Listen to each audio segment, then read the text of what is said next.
जयाचा जणी जन्मनामार्थ झाला, जयाने सदा वासनामात केला, जयाच्या मुखी सर्वदा नाम कीर्ती. नमस्कार त्या सद्गुरूची ब्रह्मचैतन्य मूर्ती.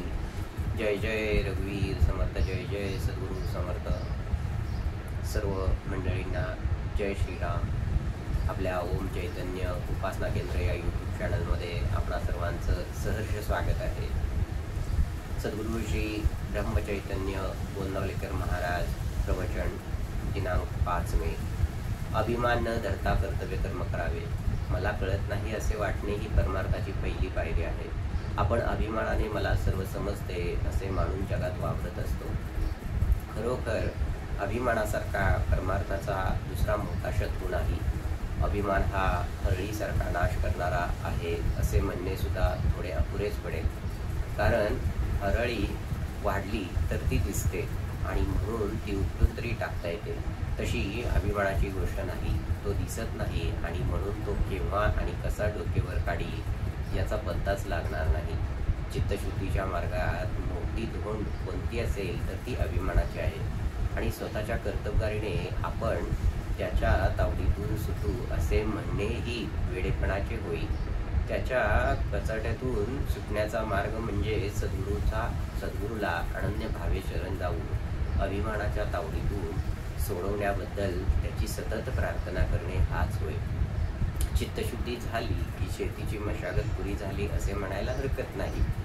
पुढे प्रश्न बी उत्तम असणे जरूर आहे. उत्तम बी कोणते हे कदाचित आपल्याला समजणार नाही, परंतु फळ चांगले कोणते हे सहज समजते. आता असे समजा जी फळे गोड लागली त्यांचीच लागवड केली तरी आपण पुढे असे अनुभवाला येते की काही काळ लोटल्यानंतर कालमर्यादेप्रमाणे ते झाड मरते आणि अर्थात फळे मिळायची बंद होतात आणि त्यामुळे मन कष्टी होते. यावरून असे दिसते की आता गोड लागलेली फळे ही कालांतराने दुःखालाच कारणीभूत होतात. तर मग बी निवडताना असे पाहणे जरूर आहे की ज्याची झाडे कायम टिकणारी आहेत आणि फळ अक्षय सुखाचा लाभ देणारी आहेत. जगात उत्पन्न झालेली अशी कोणती वस्तू आहे की जी अक्षय टिकेल? कोणतीही नाही असेच उत्तर येईल. म्हणून विनाशी फळाच्या आशेने केलेले कोणतेही कार्य सुखाला नेत नाही असे म्हणावे लागते. याकरताच भगवंताशिवाय दुसऱ्या कोणत्याही फळाची आशा न ठेवता कर्तव्य कर्म करीत राहणे हाच सुखाचा मार्ग आहे आणि हीच उत्तम बीजाची पेरणी आहे.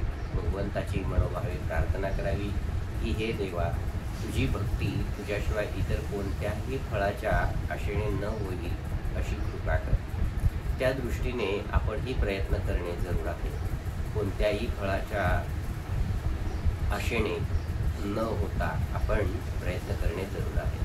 ज्याप्रमाणे किडके आणि चांगले एकत्र झालेले धान्य आपण सुपात घालून पाकडतो आणि किडके धान्य बाहेर काढून उडवून लावून मागे उत्तम धान्य शिल्लक ठेवतो, त्याप्रमाणे भगवंताची भक्ती करता करता भगवत प्राप्तीशिवाय इतर कोणत्याही इच्छा काढून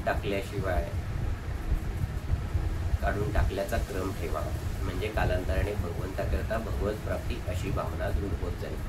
जय जय रघुवीर समर्थ, जय जय सद्गुरू समर्थ. सर्व साधकांना जय श्रीराम. आपल्या ओम चैतन्य उपासना केंद्र या चॅनलला सर्वांनी सबस्क्राईब करा, लाईक करा, शेअर करायला विसरू नका.